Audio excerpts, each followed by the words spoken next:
তো নমস্কাৰ, মই মন্টু। আজি আপোনালোকক অলপ মোটিভেশ্যন দিবলৈ চেষ্টা কৰিম যাতে এইবাৰ আপোনালোকে ফাইনেল কাটঅফত সিলেকশ্যন ল'ব পাৰিবা। তো বহুতে কমেন্ট কৰি আছে, দাদা এইবাৰ কম পোষ্ট, মাত্ৰ কমাণ্ডত তিনিটা পোষ্টত আমি প্ৰিপাৰেশ্যন কৰিলে আমাৰ কষ্টৰ ফলটো কি হ'ব, চাকৰি কোনে পাব, আমি চাকৰি কেনেকৈ ল'ব পাৰিম, বহুত কাটঅফ যাব। তো ঠিক আছে, তো এনেকুৱা কৰি সকলোৱে ভাবিছে। তো এনেকুৱা কৰি ভবাটো স্বাভাৱিক, কাৰণ তিনিটা পোষ্ট আছে অল অসমৰ। তো কামাণ্ডত অল অসমৰ ভিতৰত কাটঅফ যায় আৰু অল অসমৰ ভিতৰতে পোষ্ট ওলায়। তো ঠিক আছে, তো অল অসমৰ পৰাই সেই কামাণ্ডত এপ্লাই আবেদন কৰে, কিন্তু সিলেকশ্যন হোৱাতেও অল অসমৰ ভিতৰতে কাটঅফটো ওলায়, এইটো ডিষ্ট্ৰিক্ট ৱাইজ নহয়। তো অল অসমৰ ভিতৰত এইবাৰ কামাণ্ডত পোষ্ট আছে তিনিটা। তো এনেকুৱা কৰি ভাবাটো স্বাভাৱিক। তিনিটা পোষ্টত চাকৰি কোনে পাব, আমি কষ্ট কৰিলে আমাৰ কষ্টৰ ফলটো বৰবাদ হ'ব।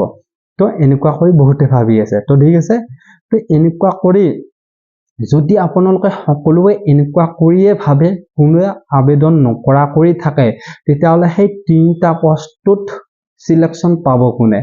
তো ঠিক আছে, তো যদি কোনেও অল অসমৰ পৰা কোনেও আবেদন নকৰে, কামাণ্ডৰ কাৰণে প্ৰিপাৰেশ্যন নকৰে, তেতিয়াহ'লে সেই তিনিটা পোষ্টত সিলেকশ্যন পাব কোনে? তো এইটো কাৰণে আপোনালোকক ক'বলৈ বিচাৰিছোঁ, আপোনালোকে এনেকৈ কৰি নাভাবিবা তিনিটা পোষ্টত চাকৰি আমি নাপাওঁ, কষ্ট আমি নকৰোঁ। তো এনেকুৱা কৰি নাভাবিবা, কাৰণ এনেকুৱা কৰি ভাবিলে সেই তিনিটা পোষ্টত যোৱা কেণ্ডিডেটে নোলাব। তো যিসকলৰ বয়স আছে, তো সেইসকলে আছাম পুলিচত AB, UB আৰু কামাণ্ডো এইখিনি পোষ্টৰ কাৰণে আপোনালোকে আবেদনটো কৰি দিয়া। আপোনালোকে যদি AB, UBত আবেদন কৰিব পাৰো, তেতিয়াহ'লে আপোনালোকে কামাণ্ডতো আবেদন কৰিব পাৰিবা। কাৰণ AB, UBৰ কাৰণে প্ৰিপাৰেশ্যন কৰিব লাগিব, কাৰণ AB, UBৰ ফিজিকেলৰ কাটঅফ বহুত যায়। যি গতিকে AB, UBৰ কাটঅফ বহুত যায়, ভালদৰে প্ৰিপাৰেশ্যন কৰিলেহে আপোনালোকে ৰিটেনটো দিবলৈ পাৰিবা। তো ঠিক আছে, তো AB, UBৰ প্ৰিপাৰেশ্যনৰ সেই প্ৰিপাৰেশ্যনখিনি দিয়ে আপোনালোকৰ এই কামাণ্ডত বেনিফিট হ'ব। তো বুজি পালে আপোনালোকে? যিসকলৰ কামাণ্ডৰ বয়স আছে, আপোনালোকে কামাণ্ডতো এপ্লাই আবেদনটো কৰি দিয়া আৰু প্ৰিপাৰেশ্যনটো আপোনালোকে কামাণ্ডৰ কাৰণেও কৰা, AB, UBৰ কাৰণেও কৰা, তেতিয়া আপোনালোকৰ বহুত বেনিফিট। কাৰণ চোৱা, যদি আপোনালোকৰ কামাণ্ডত সিলেকশ্যন আপোনালোকে ল'ব নোৱাৰা, তেতিয়াহ'লে UBটো হৈ যোৱা চান্স আছে। তো যদি UBটো আপোনালোকে সিলেকশ্যন নোপোৱা, তেতিয়াহ'লে ABটো চান্স আছে। তো আপোনালোকৰ কাৰণে তিনিটা পোষ্টৰ কাৰণে চান্স থাকিব। সেই তিনিটা পোষ্টৰ কাৰণে আপোনালোকে প্ৰিপাৰেশ্যন কৰা AB, UB, কামাণ্ডো। তো বুজি পালে আপোনালোকে? আৰু কিবা কাৰণত আপোনালোকৰ কামাণ্ডত হায়েষ্ট ল' কাটঅফ যাব পাৰে। তো বুজি পালে আপোনালোকে?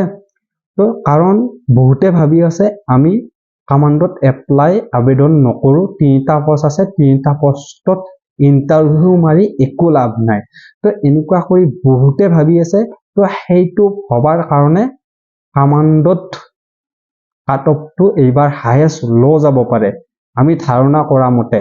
তো সেইটো কাৰণে আপোনালোকে কামাণ্ডৰ কাৰণে প্ৰিপাৰেশ্যন কৰা, ভালদৰে প্ৰিপাৰেশ্যন কৰা। সেই তিনিটা পোষ্ট আছে, সেই তিনিটা পোষ্টতে আপোনালোকে সিলেকশ্যন হৈ যাব পাৰিবা। কিন্তু সেই তিনিটা পোষ্টত এজন মানুহে সিলেকশ্যন হ'ব পাৰিব।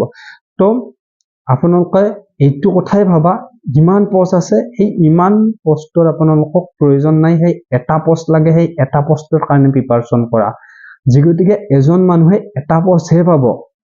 তো ঠিক আছে, যি গতিকে এজন মানুহে এটা পোষ্ট পাব, সেই এটা পোষ্টৰ কাৰণে আপোনালোকে প্ৰিপাৰেশ্যন কৰা, তেতিয়াহে আপোনালোকে সফল হ'ব পাৰিবা, ফাইনেল কাটঅফত আপোনালোকৰ নিজৰ নামসমূহ আনিব পাৰিবা। তো বুজি পালে? তো এইটো এটা সৰু আপডেট আছিল। তো আজিলৈ ইমানে। যদি ভিডিঅ'টো চাই ভাল লাগিলে লাইক, শ্বেয়াৰ লগতে ছাবস্ক্ৰাইব কৰিবলৈ একেবাৰে নাপাহৰিব, কাৰণ আপোনালোকৰ সহযোগিতাই আমাৰ বিশেষ প্ৰয়োজন।